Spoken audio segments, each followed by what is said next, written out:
الرحمن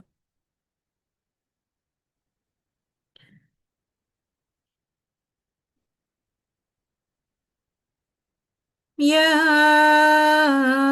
أيها الذين آمنوا كتب عليكم الصيام كما كتب على الذين من قبلكم لعلكم تتقون أياما معدودات فمن كان منكم مريضا أو على سفر فعدة من أيام أخر وعلى الذين يطيقونه فدية طعام مسكين فمن تطوع خيرا فهو خير له وأن تصوموا خير لكم إن كنتم تعلمون شهر رمضان الذي أنزل فيه القرآن هدى للناس وبينات من الهدى والفرقان فمن شهد منكم الشهر فليصمه ومن كان مريضا أو على سفر فعدة من أيام أخر يريد الله بكم اليسر ولا يريد بكم العسر ولتكملوا العدة ولتكبروا الله على ما هداكم ولعلكم تشكرون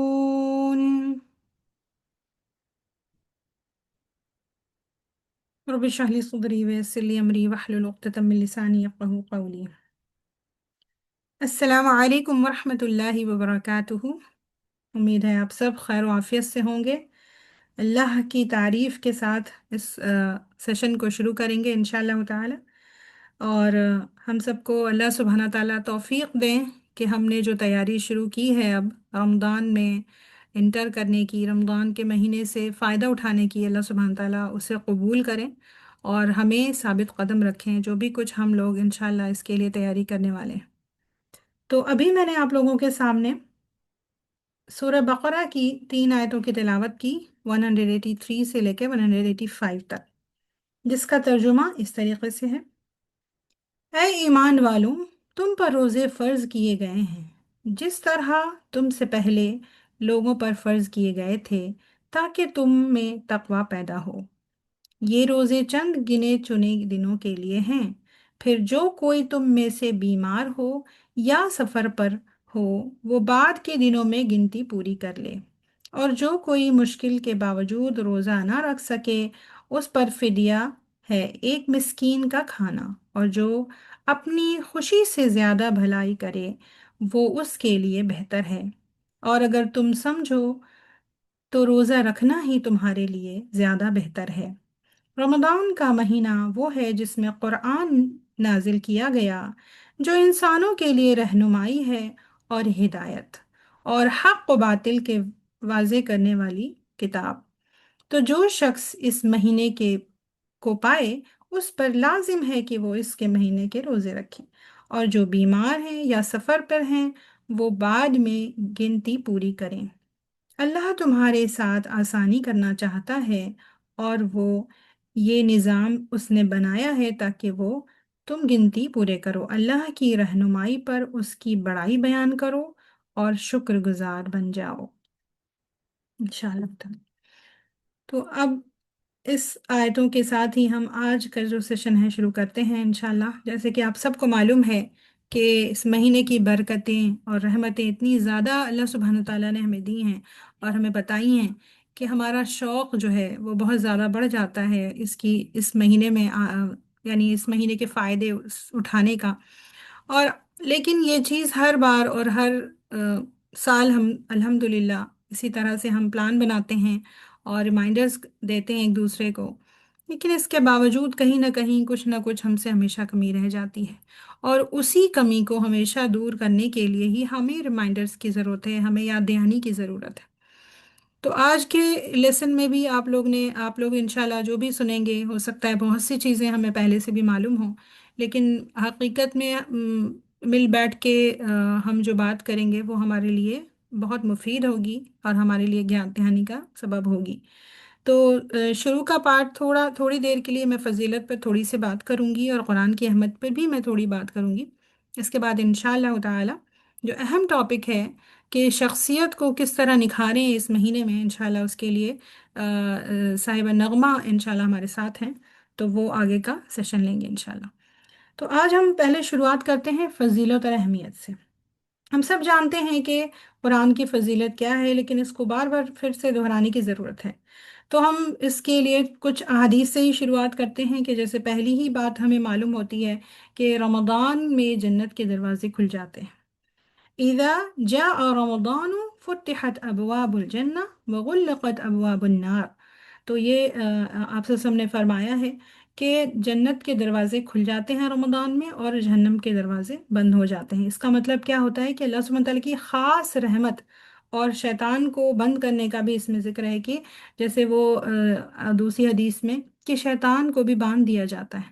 تو انسان جو ہے وہ پوری طرح سے اپنے اوپر جو ہے کنٹرول رکھنا چاہے تو رکھ سکتا ہے، کیونکہ اس کے پاس وسوسے کا بھی سامان نہیں ہوگا اس مہینے، اور وہ نیکیوں میں آگے سے آگے بڑھ سکتا ہے۔ اسی طرح ایک اور حدیث میں آیا ہے کہ من صام رمضان ایمانا و احتسابا غفر له ما تقدم من ذنبه، کہ جو شخص ایمان کے ساتھ اور اجر کی نیت کے ساتھ رمضان کے روزے رکھتا ہے، اس کے پچھلے تمام گناہ معاف ہو جاتے ہیں۔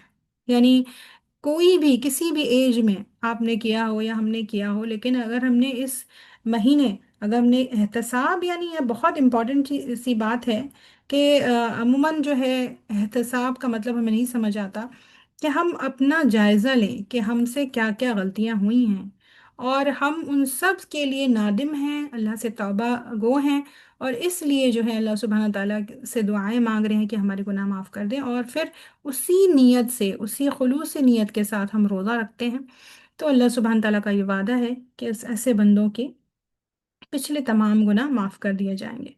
پھر ایک اور حدیث میں آتا ہے کہ روزہ دار کے لیے دو خوشیاں ہیں، للصائمی فرحتان، فرحت عند فطر، افطار یعنی جب افطار کرتا ہے تب، اور دوسرا عند لقاء ربی، اور جب وہ اللہ سے ملے گا، یعنی دو خوشخبریاں ہیں روزے دار کے لیے، جو کہ ہم سب جانتے ہیں کہ اللہ سبحانہ تعالیٰ نے اس روزوں کی جو فضیلت ہے، یا انسان کو جو ثواب ملنے والا بلیسنگز، وہ اللہ سبحانہ تعالیٰ اپنے ذمے کر کے اللہ نے رکھا ہے، فرشتوں کو نہیں یہ دیا کہ تم ان کا اجر دینا روزوں کا۔